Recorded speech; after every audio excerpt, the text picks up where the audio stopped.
क्षेत्र एक बार फिर नई उड़ान भरने के लिए तैयार है। रीवा से अब रायपुर के लिए भी हवाई सेवा शुरू होने जा रही है, जिससे क्षेत्र की कनेक्टिविटी और मजबूत होगी। उप मुख्यमंत्री राजेंद्र शुक्ल ने इसे विंध्य क्षेत्र के लिए बड़ी उपलब्धि बताया। उन्होंने कहा कि वर्ष 2023 में रीवा एयरपोर्ट का भूमि पूजन हुआ था और 2024 में इसका लोकार्पण किया गया। इसके बाद 10 नवंबर 2025 से रीवा दिल्ली फ्लाइट और 25 दिसंबर से रीवा इंदौर फ्लाइट शुरू हो चुकी है। उन्होंने बताया कि इंदौर से हैदराबाद, अहमदाबाद, मुंबई, जयपुर और पुणे के साथ साथ विदेशों की भी कनेक्टिविटी उपलब्ध है, जिसका लाभ विंध्य क्षेत्र के लोग उठा रहे हैं। वहीं रीवा से दिल्ली जाने वाली फ्लाइट के जरिए यात्री आसानी से अंतर्राष्ट्रीय उड़ानें भी पकड़ पा रहे हैं।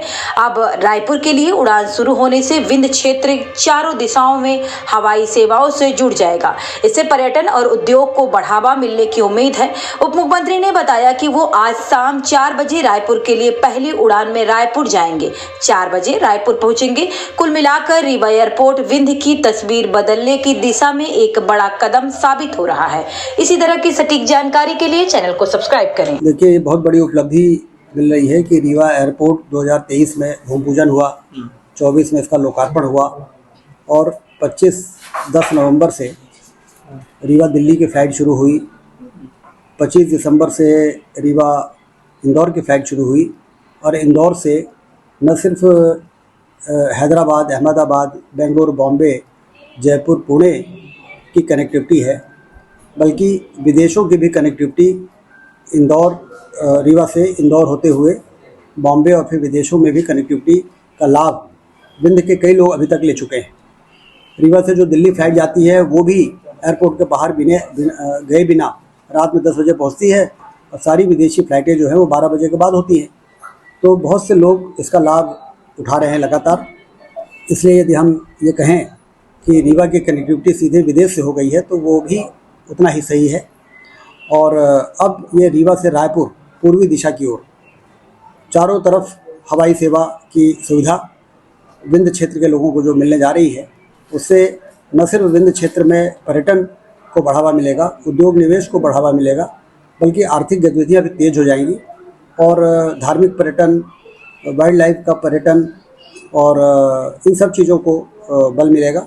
इसलिए बहुत बड़ी सौगात लगातार रीवा को हवाई कनेक्टिविटी, जो हमारी सबसे बड़ी कमी थी, जो हमारे क्षेत्र को एक पिछड़े क्षेत्र के रूप में स्थापित करती थी, अब रीवा बहुत तेज़ी के साथ विकसित क्षेत्र के रूप में आगे बढ़ रहा है। कहीं न कहीं विदेशों से कनेक्टिविटी हो गई है सर। रायपुर से जुड़ने के बाद सर औद्योगिक क्षेत्र में कितना विकास होगा रीवा में, क्योंकि इससे पहले भी कई अंतर आए हैं? काफ़ी फ़र्क पड़ेगा, क्योंकि वहाँ पर माइंस का एरिया है और स्टील प्लांट बहुत है वहाँ, और विंध्य क्षेत्र में भी काफ़ी माइंस का एरिया है और सिंगरौली और शहडोल, उमरिया, सतना, पन्ना, तो बिजनेस से जुड़े हुए लोग इसके महत्व को समझते हैं। और दूसरा सबसे बड़ी बात यह है कि विंध्य क्षेत्र के बहुत से लोग छत्तीसगढ़ में हैं, चाहे वो रायपुर हो, चाहे वो बिलासपुर हो, चाहे वो दुर्ग हो, भिलाई हो, बहुत बड़ी संख्या में हैं। तो उनमें भी बड़ा उत्साह है। आज हम स्वयं इस उद्घाटन फ्लाइट में जा रहे हैं, तो वहाँ लोग काफ़ी बड़ी संख्या में उत्साहित हैं मिलने के लिए। तो कुल मिला के विंध्य क्षेत्र के जो लोग वहाँ पर हैं उनको भी बड़ी सुविधा होगी, अपने घर में आना जाना आसान हो जाएगा। ये तो बड़ी लंबी यात्रा करनी पड़ती थी। सर, कितने बजे कार्यक्रम है, क्या रूपरेखा है? 4 बजे 3:30 बजे से कार्यक्रम शुरू हो जाएगा। 4 बजे केंद्रीय मंत्री जुड़ेंगे और मुख्यमंत्री जुड़ेंगे और फिर 5 बजे वहाँ से टेक ऑफ होगा। 4 से 5 कार्यक्रम चलेगा और फिर 6:10 पे हम लोग रायपुर पहुँच जाएंगे और फिर वहाँ के कार्यक्रम होंगे। अगर आप चाहते हैं कि आपका बिजनेस सिर्फ दिखे नहीं बल्कि हर घर तक पहुंचे, तो जुड़िए टीवी फर्स्ट न्यूज चैनल के साथ।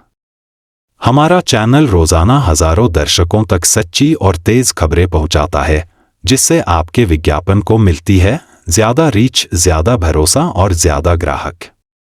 चाहे छोटा बिजनेस हो या बड़ा ब्रांड, हम आपके प्रचार को पहुंचाते हैं सही दर्शकों तक। अब अपने बिजनेस को दीजिए नई पहचान। एडवर्टाइजमेंट और पेड प्रमोशन के लिए संपर्क करें मोबाइल नंबर 9630297131। हर सच की पहली दस्तक टीवी फर्स्ट।